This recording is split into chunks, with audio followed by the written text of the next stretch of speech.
సామెతల గ్రంథ పట్టణము 17వ అధ్యాయం. రుచి అయిన భోజన పదార్థములున్నను కలహముతో కూడియుండిన ఇంట నుండుట కంటే నెమ్మది కలిగియుండి వట్టి రొట్టె ముక్క తినుట మేలు. బుద్ధిగల దాసుడు సిగ్గుతెచ్చు కుమారుని మీద ఏలుబడి చేయును. అన్నదమ్ములతో పాటు వాడు పిత్రార్జితము పంచుకొనును. వెండికి మోస తగినది, బంగారునకు కొలిమి తగినది. హృదయ పరిశోధకుడు యెహోవాయే. చెడు నడవడి గలవాడు దోషపు మాటలు వినును. నాలుక హానికరమైన మాటలు పలుకుచుండగా అబద్ధికుడు చెవియొగ్గును. బేదలను వెక్కిరించువాడు వారి సృష్టికర్తను నిందించువాడు.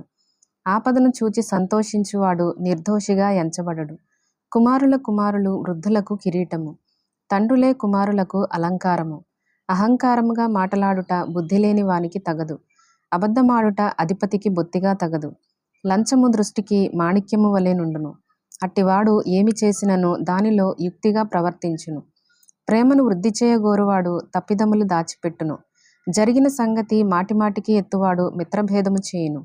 బుద్ధిహీనునికి 100 దెబ్బలు నాటునంత కంటే బుద్ధిమంతునికి ఒక గద్దింపు మాట లోతుగా నాటును. తిరుగుబాటు చేయువారు కీడు చేయుటకే కోరును. అట్టివాని వెంట క్రూరదూత పంపబడును. పిల్లలను పోగొట్టుకొనిన ఎలుగుబంటిని ఎదుర్కొనవచ్చును గాని మూర్ఖపు పనులు చేయుచున్న మూర్ఖుని ఎదుర్కొనరాదు.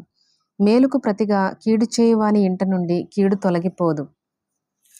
కలహారంభము నీటిగట్టున పుట్టు ఊట. వివాదము అధికము కాకమునిపే దాన్ని విడిచిపెట్టుము. దుష్టులు నిర్దోషులని తీర్పు తీర్చువాడు, నీతిమంతులు దోషులని తీర్పు తీర్చువాడు, వీరిద్దరును యెహోవాకు హేయులు. బుద్ధిహీనుని చేతిలో జ్ఞానము సంపాదించుటకు సొమ్ముండనేలా, వానికి బుద్ధి లేదు గదా. నిజమైన స్నేహితుడు విడువక ప్రేమించును. దుర్దశలో అట్టివాడు సహోదరుడుగా నుండును. తన పొరుగువానికి జామీను ఉండి పూటపడువాడు తెలివి మాలినవాడు. కలహప్రియుడు దుర్మార్గప్రియుడు. తన వాకిండ్లు ఎత్తుచేయువాడు నాశనము వెదకువాడు. కుటిల వర్తనుడు మేలు పొందడు. మూర్ఖముగా మాటలాడువాడు కీడులో పడును. బుద్ధిహీనుని కనిన వానికి వ్యసనము కలుగును. తెలివిలేని వాని తండ్రికి సంతోషము లేదు. సంతోషము గల మనస్సు ఆరోగ్య కారణము.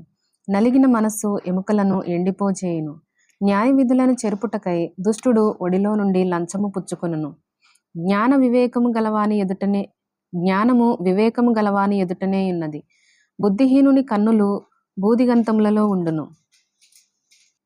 బుద్ధిహీనుడగు కుమారుడు తన తండ్రికి దుఃఖము తెచ్చును. తన్ను కనిన దానికి అట్టివాడు బాధ కలుగు చేయును.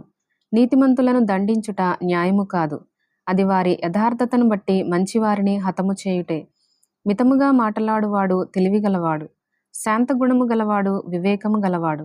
ఒకడు మూఢుడైనను మౌనముగా నుండిన ఎడల జ్ఞాని అని ఎంచబడును. అట్టివాడు పెదవులు మూసుకొనగా వాడు వివేకి అని ఎంచబడును.